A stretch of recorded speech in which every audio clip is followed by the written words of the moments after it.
avons écouté avec attention la lecture de la parole de Dieu.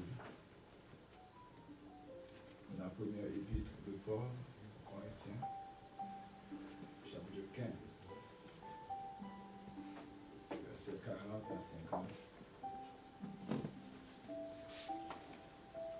Le Seigneur nous promet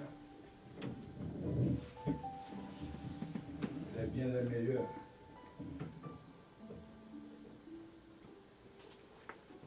Dans cette épître, l'apôtre Paul a mis l'accent sur la résurrection des morts.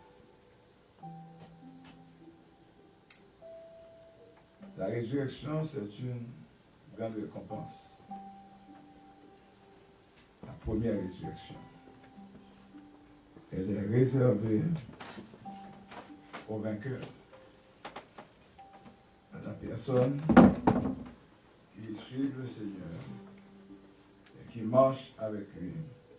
Les hommes et les femmes qui ont la crainte de Dieu et qui restent fidèles. Dieu est fidèle. Ce qu'il a dit de sa bouche, sa main l'accomplit. Eh bien, apôtre Paul nous dit, la chair et le sang ne peuvent hériter le royaume de Dieu, et que la corruption n'hérite pas l'incorruptibilité. Elles sont les terrestres, tel est le terrestre. Tels sont aussi les célestes, tel est le céleste. Nous avons porté l'image du terrestre, nous porterons aussi l'image du céleste. C'est notre espérance de porter un jour l'image du céleste. L'apôtre Jean nous dit, voyez quel amour le Père nous a témoigné pour que nous soyons appelés enfants de Dieu. Et nous le sommes. Si le monde ne nous connaît pas, c'est qu'il ne l'a pas connu. Mais lorsque cela sera manifesté, nous serons semblables à lui et nous le verrons tel qu'il est. Il y a une grande récompense qui est réservée aux vainqueurs. Et ce matin, nous allons voir qu'est-ce qu'il y a dans cette récompense. Qu'est-ce qui est réservé. Les premiers chrétiens, si nous voulons parler des membres de l'Église primitive, ceux et celles qui ont gardé la foi, tels que l'apôtre Paul qui a écrit, prenons cette belle parole dans 2 Timothée, chapitre 4. J'ai combattu le bon combat, j'ai gardé la foi, j'ai achevé la course. Et la couronne de justice m'est réservée, le Seigneur, le juste juge, me la donnera en ce jour-là, non seulement à moi, mais à tous ceux qui auront aimé son avènement. J'aimerais attirer votre attention sur cette récompense. On vient à l'église, ce n'est pas seulement pour louer, pour adorer, pour chanter, pour danser, pour écouter la parole, mais on vient à l'église avec un espoir, avec une espérance. Et cette espérance, c'est la vie éternelle. Romains 2, verset 7. L'apôtre nous dit, la vie éternelle est réservée à ceux qui, par la persévérance, à bien faire, cherchent l'honneur, la gloire et l'immortalité. Nous ne perdons pas notre temps en venant à l'église. On ne vient pas à l'église juste pour bénéficier de certains avantages, de certains privilèges de Dieu sur cette terre. Mais nous venons à l'église, nous servons le Seigneur parce que nous savons, un jour, nous serons avec lui dans sa gloire. Avez-vous cette espérance? Amen. Eh bien, les premiers chrétiens dans l'Apocalypse chapitre 6, verset 11, ils ont crié à Dieu. Voilà ce qu'ils ont dit. Jusque à quand, maître, tardes-tu à juger les habitants de la terre? Jusque à quand? Quand sera ton retour? Et pour les calmer, il y a un ange qui a pris la parole et qu'il leur a donné une robe blanche. Le texte nous dit, une robe blanche fut donnée à chacun d'eux.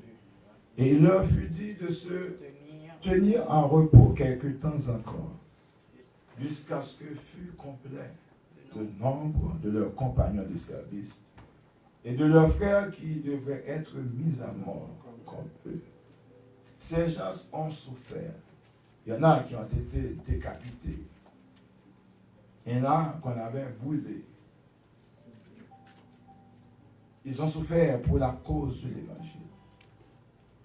Et la Bible dit, si nous souffrons avec lui aujourd'hui, nous régnerons avec lui dans sa gloire. Eh bien, acceptez de souffrir aujourd'hui. Acceptez de renoncer aux œuvres mortes. Acceptez de vous dépouiller pour pouvoir être avec Christ dans sa gloire. Il y a une gloire qui nous est réservée. Mais pour la bénéficier, il faut qu'on soit des vainqueurs. Est-ce qu'on est capable de dire vainqueurs? Vainqueurs. Vainqueurs. Qui leur est le monde vainqueur?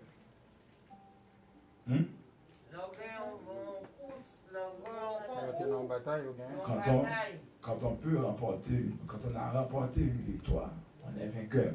Quand on a lutté, il faut lutter. Est-ce que l'apôtre Paul n'a pas lutté? J'ai combattu le bon combat. Maintenant, il faut savoir dans quel combat qu'on est aujourd'hui. Vous êtes dans quel combat? Est-ce que vous luttez pour la cause de l'évangile? Est-ce que vous souffrez pour Christ? Ou bien est-ce que vous souffrez parce que vous vous immiscez dans les affaires des autres? Si nous souffrons pour la cause de l'évangile, Dieu va nous permettre de sortir vainqueurs et en ce sens, nous serons avec lui dans sa gloire. Béni soit l'Éternel. Une robe blanche, c'est un corps d'ange.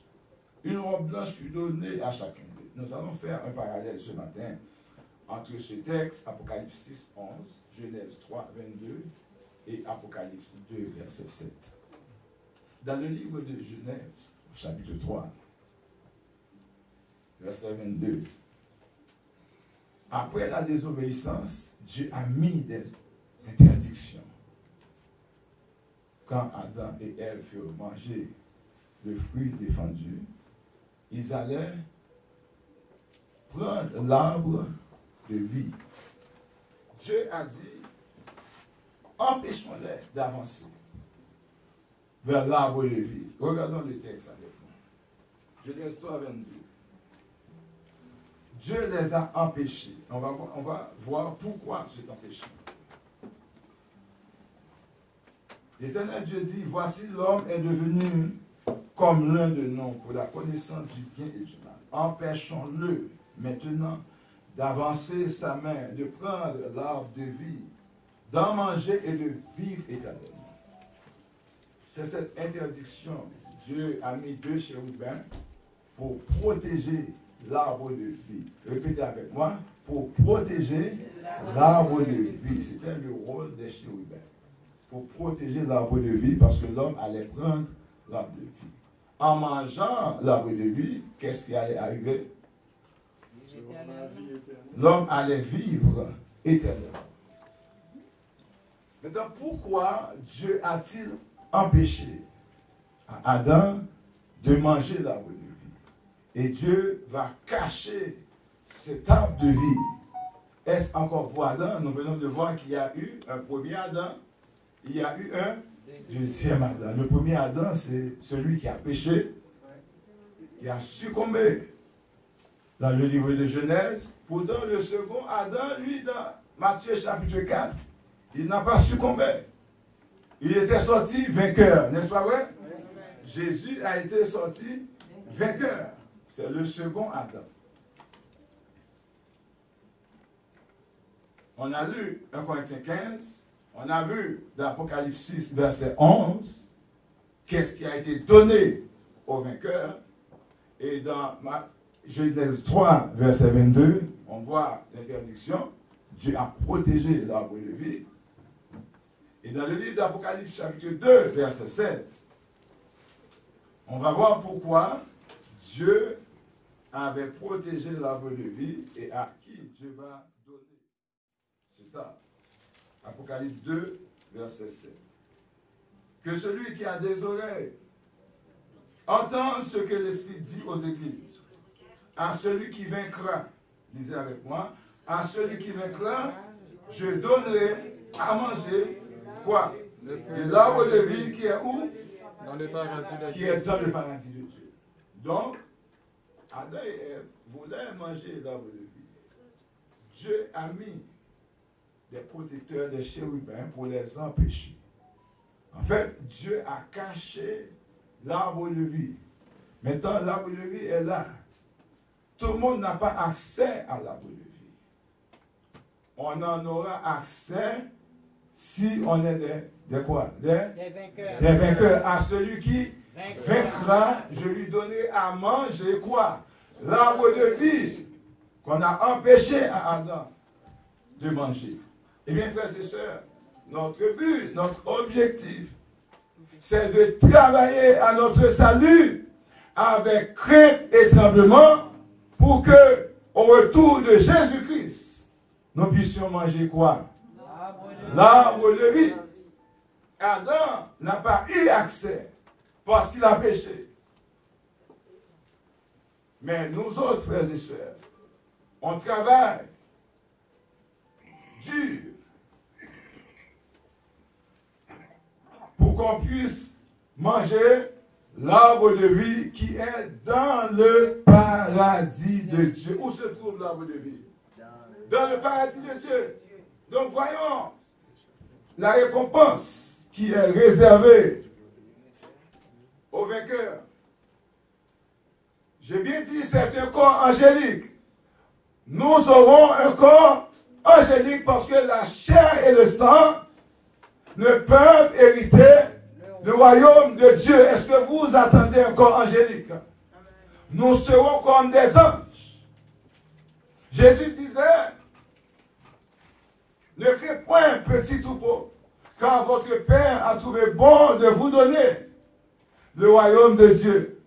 Ne faites rien à ces petits troupeaux, parce que leurs anges voient continuellement ma face devant le Père.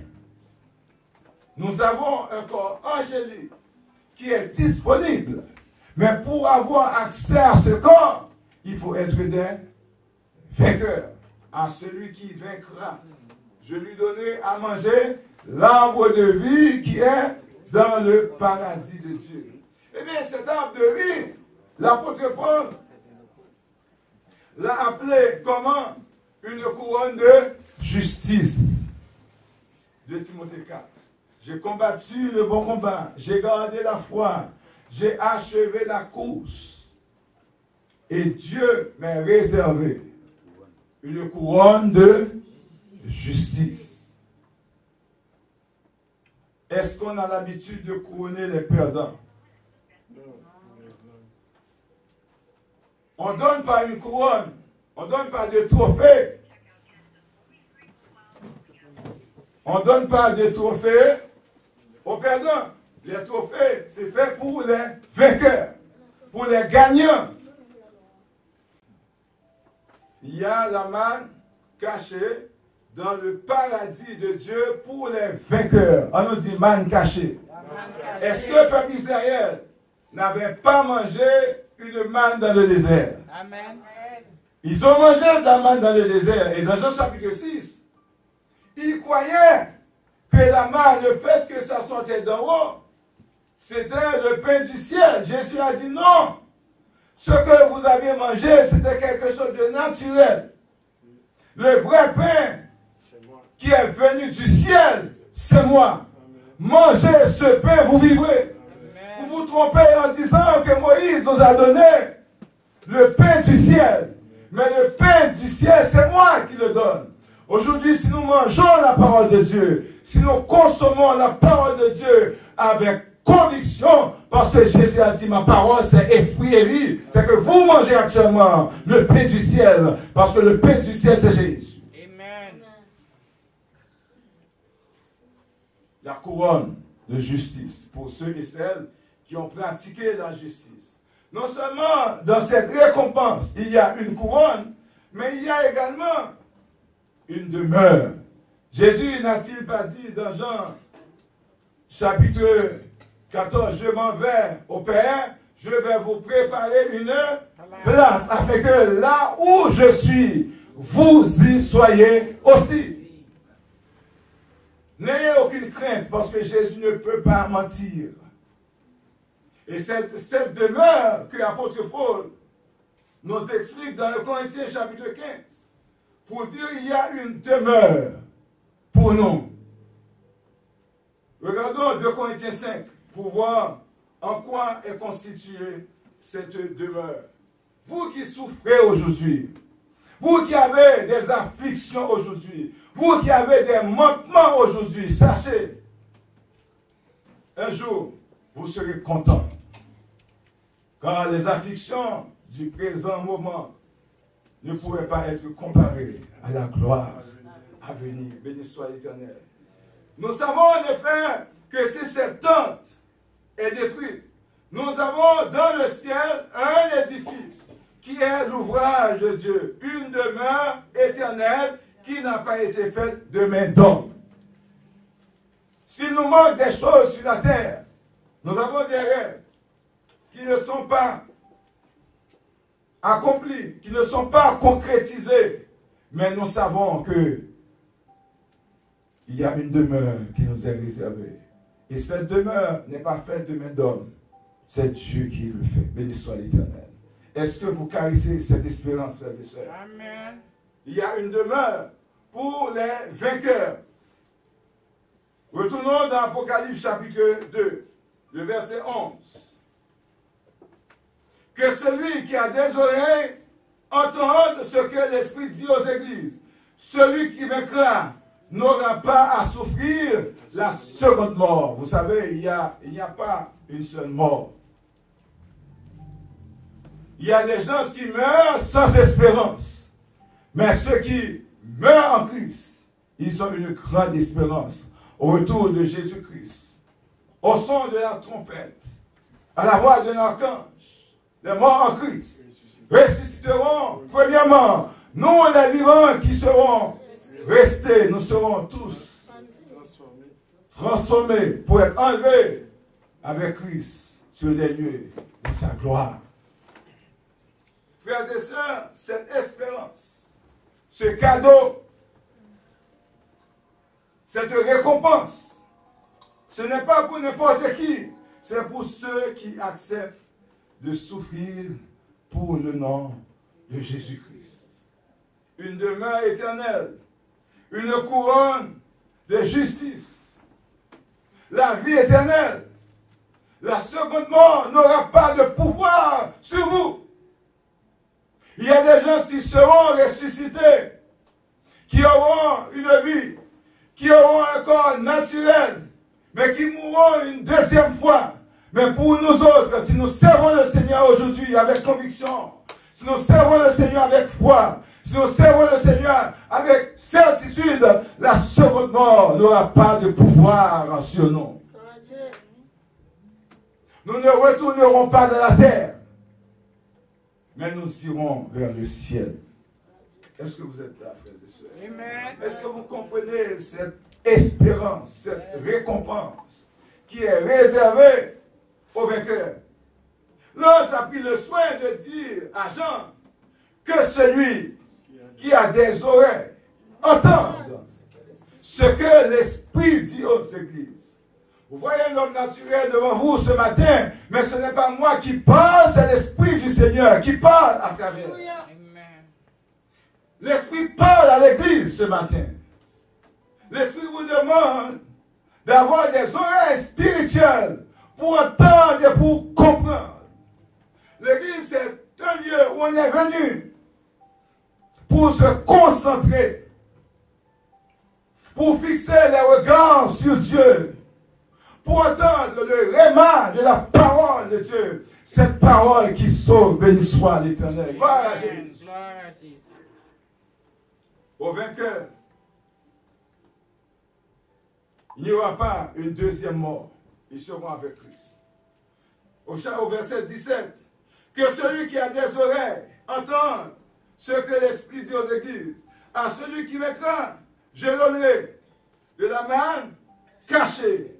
Et je lui donnerai un caillou blanc. Et sur ce caillou, béni soit l'Éternel, est écrit un nom nouveau que personne ne connaît, si ce n'est celui qui le reçoit. Comme il y a espérance, tu vas recevoir non ça. Pas de monde qui va comprendre non ça, sinon des hommes et des femmes qui étaient restés attachés à Christ.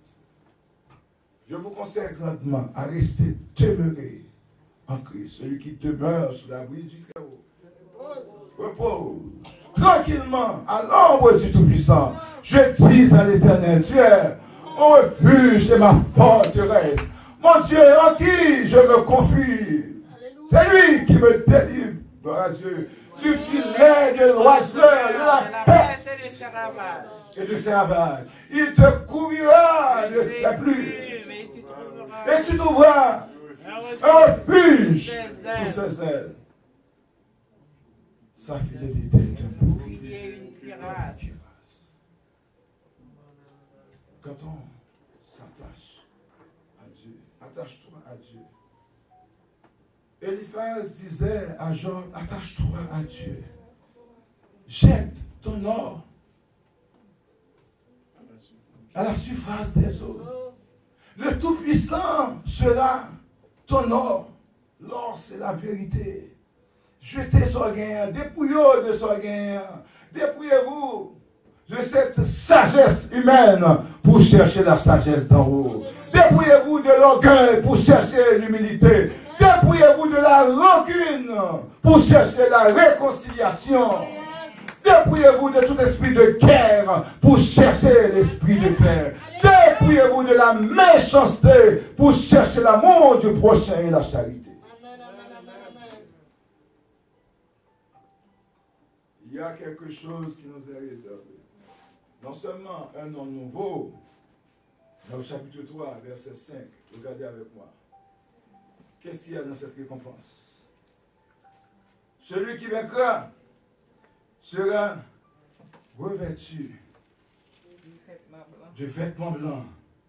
Écoutez, frères et sœurs, je n'effacerai point son nom du livre de vie et je confesserai son nom devant mon Père et devant les anges. Il y a un grand politicien haïtien qui disait « Créons bon Dieu par un gomme ».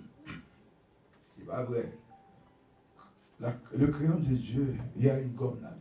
Parce qu'il est dit ici, je n'effacerai point son nom. Moïse savait que le crayon de Dieu a une gomme. Qu'est-ce que Moïse avait dit à Dieu? Efface mon nom dans ton livre de vie. Dieu peut effacer ton nom si tu ne marches pas droitement avec lui. Dieu vous promet le salut. Il vous promet la vie éternelle, mais il vous demande quelque chose. De marcher devant lui dans la sainteté et dans la droiture. Béni soit l'Éternel.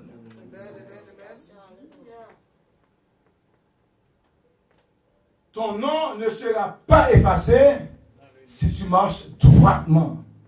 Le livre de vie, c'est la pensée de Dieu. Dieu va vous garder dans sa pensée pour toujours. Dieu nous aime d'un amour éternel. Mais quand nous avons péché, il met ce côté, il met de côté cet amour. Il attend quoi de nous? La leçon de ce matin, il attend quoi? La repentance.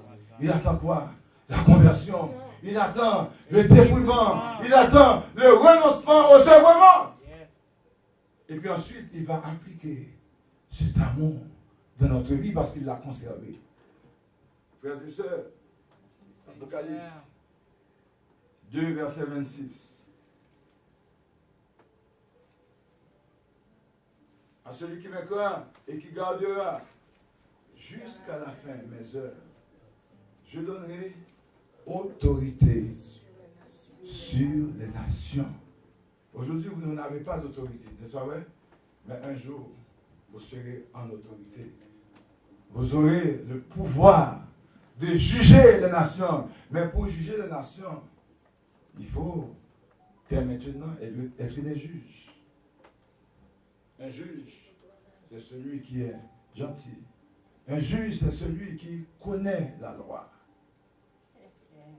Un juge, c'est celui qui respecte les personnes humaines. Peut-être vous êtes en train de dire, mais je connais des juges qui sont uniques. Mais à l'école de la magistrature, on apprend aux juges à être respectueux, à appliquer la loi. Eh bien, nous autres, il faut dès maintenant que nous appliquions la parole de Dieu. Mettez en pratique la parole. Ne vous bornez pas à l'écouter pour que vous ne vous trompez pas par de faux raisonnements. Apocalypse 3, verset 12. Celui qui vaincra, je ferai de lui une colonne dans le temple de mon Dieu, et il n'en sortira plus. J'écrirai sur lui le nom de mon Dieu et le nom de la ville de mon Dieu, de la nouvelle Jérusalem qui descend du ciel d'auprès de mon Dieu. Et mon nom nouveau, le nom de Jésus est si doux, le Dieu des âmes le goût. Il nous appelle au rendez-vous. Le nom de Jésus. Jésus, sois grand. Jésus, au nom de grand. Jésus, qui crève le croissant, sois adoré pour toujours. Verset 21. Celui qui vaincra. Je le ferai asseoir avec moi sur mon trône, comme moi, j'ai vaincu et je me suis assis avec mon Père sur son trône. Est-ce que vous caressez le rêve de vous asseoir avec Jésus sur son trône? Combien de monde qui t'a aimé chita? Beaucoup de Jésus. Il est allé nous préparer une place. Mais il nous demande d'être des vainqueurs. Ne soyez pas des lâches. Ces récompenses ne sont pas faites pour des lâches. C'est fait pour des personnes qui s'engagent dans les affaires de Dieu. Nous serons assis à la droite de Dieu. Béni soit l'Éternel. Jésus est allé nous préparer cette place. Jésus ne ment pas. Il nous dit la vérité. Je vais vous préparer une place, afin que là où je suis, vous y soyez aussi. Et l'ange, pour conclure, s'est déplacé du ciel pour venir donner ce message à Jean pour l'Église. Les vainqueurs seront assis sur le trône. Jésus viendra, frères et sœurs, chercher son épouse. Mais l'épouse doit être sans tache, ni ride, ni rien de semblable, mais sainte et irrépréhensible. Chers frères et sœurs, il y a un corps angélique qui vous attend. Il y a les belles promesses de Dieu pour vous. Préparez-vous à la rencontre de votre Dieu. Jésus revient chercher son épouse. Ferez-vous partie de ce groupe pour recevoir les récompenses de Dieu? Que Dieu vous bénisse, frères et sœurs. Sachez qu'il y a de grandes récompenses réservées aux vainqueurs. Vous avez besoin d'être attentif et attentive à la parole de Dieu. Vous avez besoin de partir en vainqueur et pour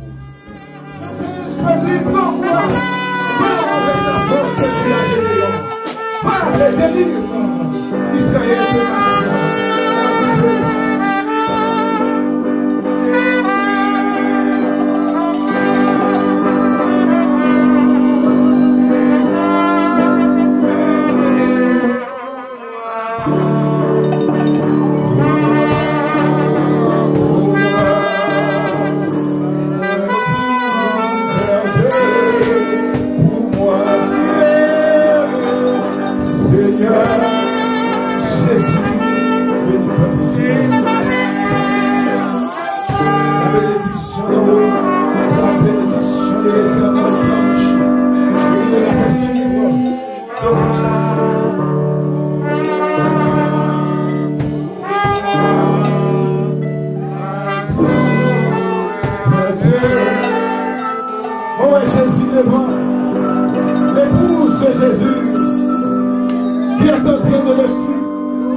avec son épouse. Jésus qui reçoit gloire, honneur, louange, majesté. Il est devant, nous marchons après lui pour chanter les cantiques de Moïse et de l'agneau. Seigneur,